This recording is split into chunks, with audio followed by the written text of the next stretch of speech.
Hey y'all. Hey. 6:21 p.m. Central Time on this wonderful Saturday, July 13th, 2024. And I was just sitting here and you know, I have been thinking about certain things that happened. And I have been thinking about one or two things that happened, which made me start thinking about other things that happened that I suppressed. I mean, like practically like forgot all about. Some of the things I know, never forgot about it. And like for example, I was on Moni Makes You Laugh live probably 4 days ago, and we was talking about Wood being a better parent, than Peach, and it just made me think about what happened to me and my brother when we were very young. I had to be about 4 years old. Reason why I say that is because I knew I wasn't in school. I wasn't even in like daycare or preschool, nothing like that. And my mom was working. She used to be one of those technicians in the operating room, and she'll pass the doctor those tools. And my daddy would work, but he'd be off and on working here and there. Because my daddy was a heroin user. So he could only get temporary jobs. But he was a very good typist. He could type 100 words a minute. But anyway, he will, at this time when this happened, of course, I'm only like 4 years old. I'm not knowing what my daddy do or nothing like that. I can't even believe I really remember a lot of this stuff. Uh, so one day she went to work, and of course I guess he partied hard the night before. These people, they tend to hang out all night, stay up late, drink, get high, whatever it is they do. So in the morning, if they don't have no job, they pretty much gonna sleep it off. So them having to babysit their kids or whoever's kid is not gonna change the fact that they dog tired. They dog tired boss, and you just gonna have to leave your kids there basically to watch them. So it's like, sit down, don't open the door, don't do nothing. Your daddy gonna take care. If anything go wrong, get your dad. And I remember this day, I could see us. I could remember what the house looked like. It was on 55th and 57 and King Drive. It was on the right hand side of the street, and that building's still there to this day. When you first go in, there's a bedroom to the left. Now, mind you, I'm 4 years old. There's a bedroom to the left, but if you walk in the front door and don't go left, you just go straight. It's like a front room, but before you go in that front room, it's some double doors that you can close to close off, from anybody being in that front room or seeing what you're doing in that front room. So, okay, come out of there. Then you go to your right a little bit, just a little bit, not all the way to the right. And there's another bedroom. Now, let's say the other bedroom that's to the right, you go, just keep going right. And that's the long hallway, which will take you to the bathroom, which leads to that other bedroom I just told you about. You know how you have a bedroom that leads you to the bathroom? Yeah, those some old school apartments. So you come out that bathroom, you keep going to the right. And that's the big old eat-in kitchen and the back porch. I remember that. And it's just so amazing to think about the things that a child can remember, but at the same time you can suppress so much stuff and don't even remember it. And then when it come back, it's like clear as day. And I started thinking about some other stuff I'm gonna tell you about. And I wasn't gonna speak on it or was struggling with should I speak on it, should I not tell certain things.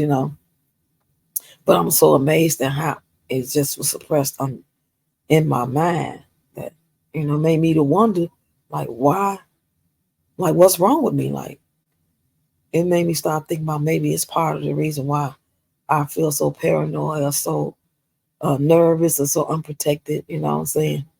At some times in my life as I was coming up. Other times I felt stronger, take on the world, not scared of nothing. And other times I'm extra cautious. So, like I said, my dad was taking care of us that day.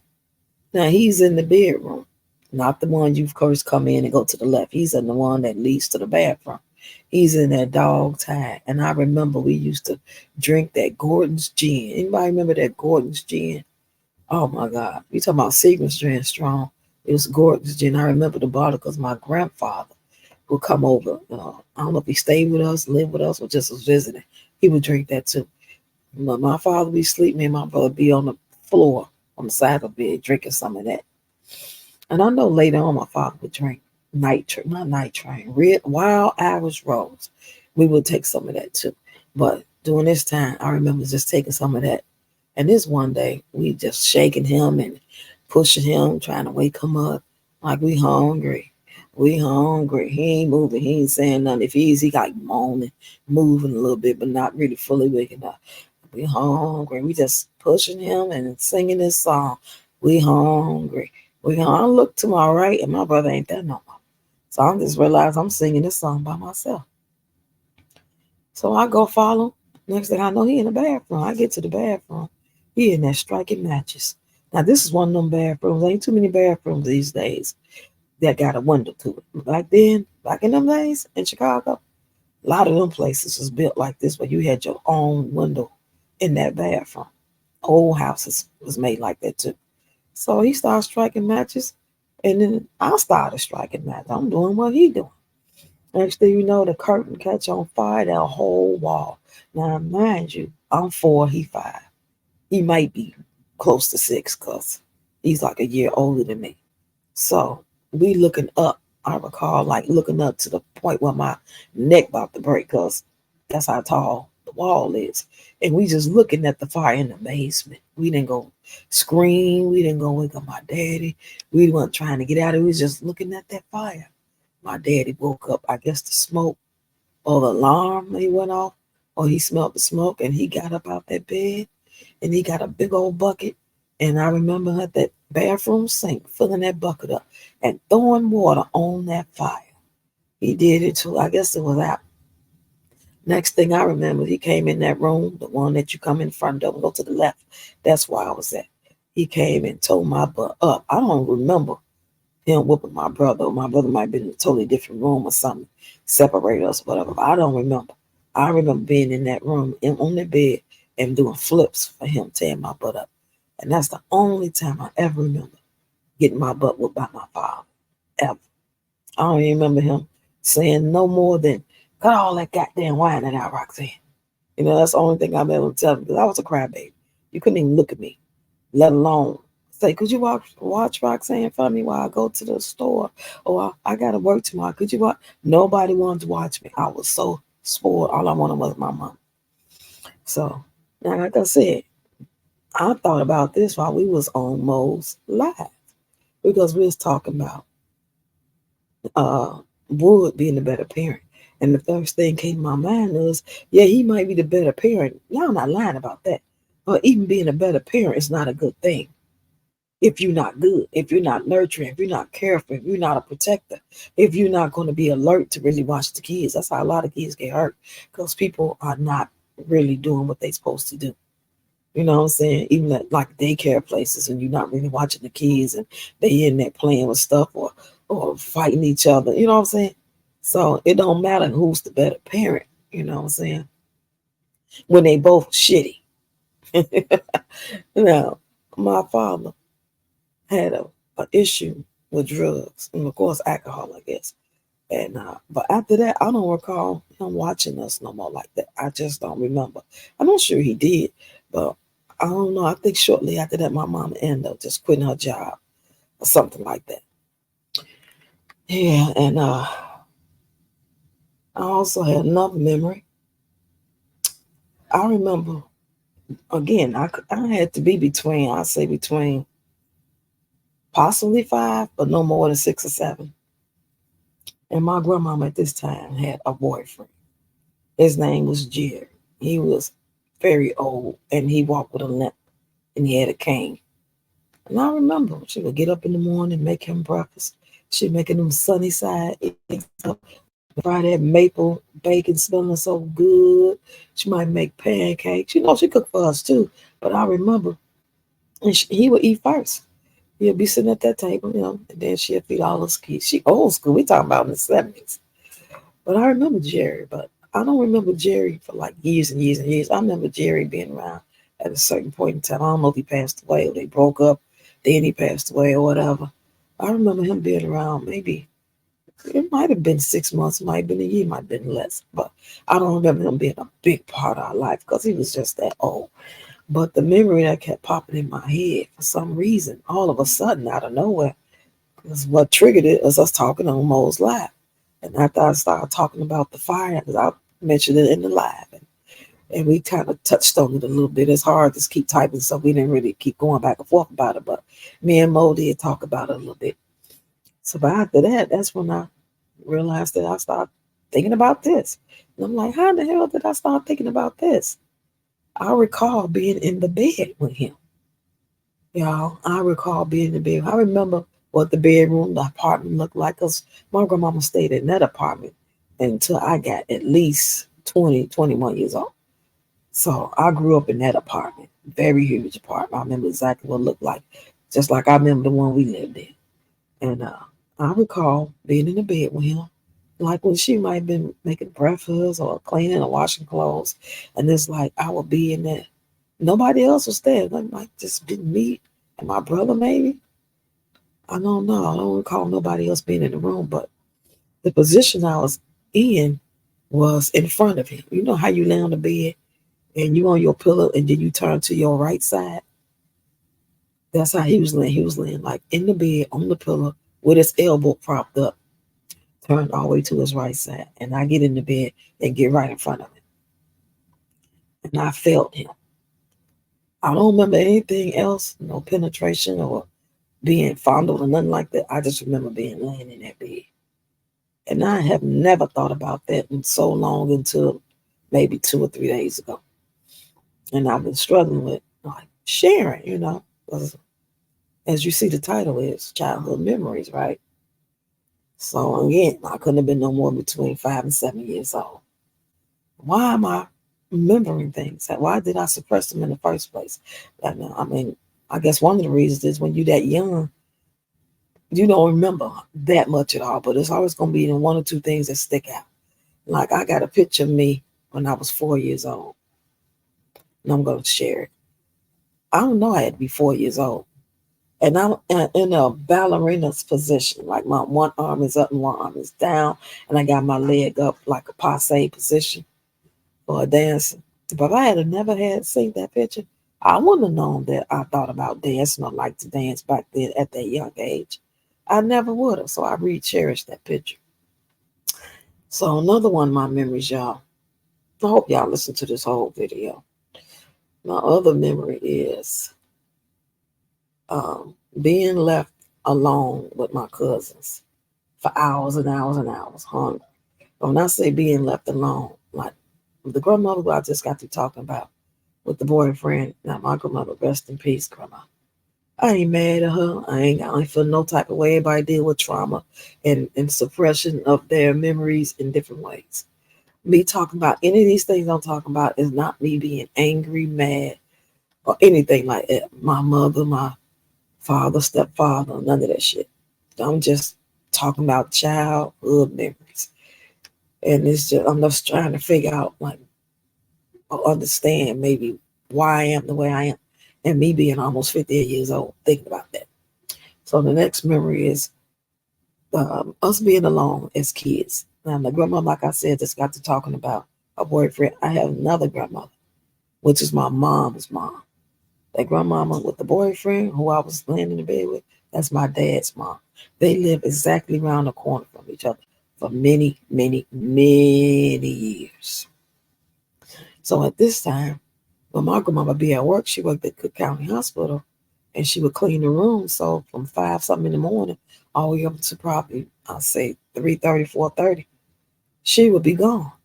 And we was too young to be at the house by ourselves. So we'll go either home or we'll be around the corner at my other grandma's house. And more than likely we was at home, but my mom dropped us off or dropped me off at my grandma's house. And all those little kids would be there, and it was mostly boys because it was at that time it was only two girls in the family, like me and my cousin, and then all our cousins and our brothers is all boys. So, and then my auntie, she was only 3 years older than us, so at the times that she was still living there because she ended up moving out and she got like 14. But under that time, like 12 and under, she would be there too. So it wasn't so bad. But when she ended up leaving, it was just me and my other little cousin. I'm like 2 or 3 years older than her and all these boys. And we all got along, but we was at their house, at my grandmama's house while they was out working. She owned a hair salon, and my grandfather owned a skin joint. If y'all know what a skin joint is, just think about something like the Color Purple juke joint, but they play cards and shoot craps type of shit. So they in and out throughout the day, especially my grandfather to bring money in or come get money out. And we just stand by ourselves. And I remember my grandmama before she leaves, she'll cook breakfast for her husband. I mean, them sausages and biscuits, and I don't never recall her cooking for everybody else, just him. And I recall them leaving us Oscar Mayer bologna or hot dogs, bread, maybe some juice. That's it. Once that was gone, that was it. And I remember one day my grandfather came, did a run, came in the house, and I was like, Dad, because we called him Dad, and we called my grandmama Mom. I was like, Daddy, you got $1 so I can get a hot dog from Stumpy's, which is a restaurant up the street. He said, $1? Dollar on grown trees. I just bought your mama in my house. Every time you ask him for something, every time I ask for something, he always bring up the fact that he just gave my mama and stepdaddy $10,000 to put down on the house or buy a house, whatever it was. I don't know what the hell I had to do with it. That was probably 2 or 3 years before I even asked. But anyway, you know, and we would just be there, We'd be outside, and whatever happened that day happened. If one of us got into it with somebody, which we never really did, my Uncle David would. Every now and then, I remember he threw our neighbor next door off the porch. He told her to get off, and she wouldn't. He threw off. I remember that. David wasn't wrapped too tight. David was something else. And then he started trying to pay me, talking about he'll pay me $5 to do something with my breasts. That's all I'm going to say on that. And my grandmother come home, I'll tell her, and she'll get in his butt, and he wouldn't mess with me. But then she passed away. So I couldn't be over there like that no more. Everything, the whole dynamic of the family changed then. Because, my mama come from a family full of like 7, 8 girls and 2 or 3 boys. A couple of them passed away. Well, it was a big family. And I remember the day she passed away, they was all waiting at the house for her to come home from the hair salon, her day of doing hair. Because her birthday and my auntie birthday, which is her daughter, they celebrate together. We all waiting. Next thing you know, they say she passed away. She had a heart attack. So maybe since that day, it was just like crazy. And I remember us still being there, going over there a little bit. But shortly after that, they sold the house and stuff. And it's just never was the same. I mean, family trauma, it ain't just childhood trauma, just the child going through it. This stuff be stemming from generations and person to person and mother to daughter from what my mama went through. I can imagine when she had to go through something, because when she was in kindergarten, they'll drop her off at the front door to go into school, and she'd go out the back door and be outside all by herself for hours and hours eating candy. So who the hell would do that at 5 years old? Something was going on. I remember she told me that. So I'm just sharing with y'all. And the last thing that I remember at this time that I want to talk about, because I've been on here 18 minutes. Let me know if y'all get to the end of this video. Let me know. Actually say I actually watched the whole video. And if you don't watch the whole video, comment on something that you heard me talk about.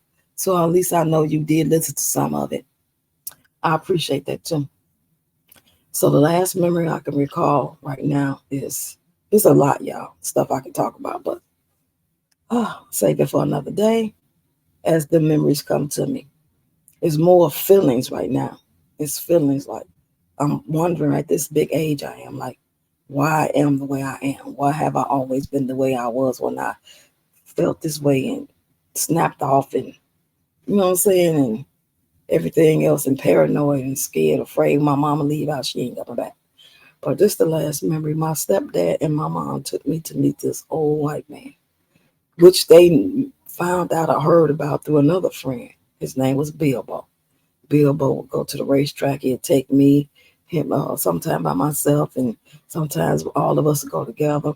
He'd buy me lunch and stuff, give me a couple of dollars. I don't ever recall him trying to do anything else other than that. But he introduced my mom and them. I told them about this man. And this man was supposed to have been having a lot of money. And I guess he told my mom and them that, take me over there to meet him. He probably ain't going to make it long. He's sick, or he's so old, he's going to probably pass away soon. So they took me, and I couldn't do it. And I don't know if they wanted me to, like, talk to him, get to know him, agreed to like be there with him and marry him or whatever, or have a one-day rendezvous. I don't know. I can't recall that much of it. All I remember is crying and saying I couldn't do it. And they said, okay, and asked me if I had any other friend that I think would do it. You know what I'm saying? And that just, and I know that was my mama. I think that's another reason why it wasn't forced on me. It was just told to me and me listening. And I was riding out there. We rode to Gary, Indiana. That had to be like a good, probably 3-hour drive. And I couldn't have been no more than, I'd say between 12 and 14 years old. Yeah, I don't believe I was no 16, no high school like that. I had no boyfriend, nothing like that. I had to be like 12 to 14 years old and not cry. So, with that being said, I just want to share some memories that's kept burning in my brain and that I have been suppressing and forgot all about. Didn't even realize until you realize it, and then you remember because you realize it after all this time that you have been suppressing some memories. There's a couple of things I remember, but not to the extent of like something ever happened to me. I don't never ever recall being raped or penetrated or nothing like that. And I'm so grateful to the Creator have been nerve, because I know a lot of people have suffered way more tremendously horrible things worse than me. And like I said, I'm not mad at nobody, none of them people. Not my uncle, not my mama, not my daddy, not my stepdad, not my grandmama, not my grandmama boyfriend, none of that. I'm not angry. I'm more concerned about my health mentally and physically and trying to find out why I am the way I am and how can I get better and why have I been suppressing and why didn't I even know I was suppressing? You know, it's like a revelation. Like wow, like okay, you gotta do some work now. Like really try to figure this out. Like, are you okay? I feel like I'm fine. I do, but the fact that I start thinking about this is like blowing my mind. So y'all get in the comments. Let me know what y'all think. And tell me of a memory that you suppressed, if you don't mind sharing. It's not too revealing or too embarrassing or too heartbreaking for you. Just get in the comments and let's share. This type of things I want to do once I get monetized with members and stuff. I want to do things differently and something that'll help each other on so many levels. Excuse me, y'all. Financially, mentally, emotionally. You know what I'm saying? I appreciate y'all so much. Y'all have given me an outlet and to be able to feel comfortable enough. And this is the only app right here that I feel comfortable enough to talk and feel like people are really listening and people do care. I don't care if it's just 5 of y'all. That's more than I got on Facebook, TikTok, anywhere. I got people over on TikTok that do mess with me, but everybody moving. It's like fast paced over there. They trying to get their content out. They doing. But over here, I feel like as busy as y'all are, y'all take the time out to listen to me and to actually watch and actually try to hear my story and help me and understand where I'm coming from and comment. A lot of people don't even give you a comment. They might just like it and keep going. They never really ask questions or nothing like that. So I'm not taking none of this for granted. I appreciate it. I really, really, really do. And I hope everybody is having a great weekend, a great life. And no matter whatever you're going through, if anybody ever want to reach out to me, go live with me as a guest or just talk, please email me. It's actually in my description on my page, on my channel, or you can just email me at readyrocks1966@gmail.com.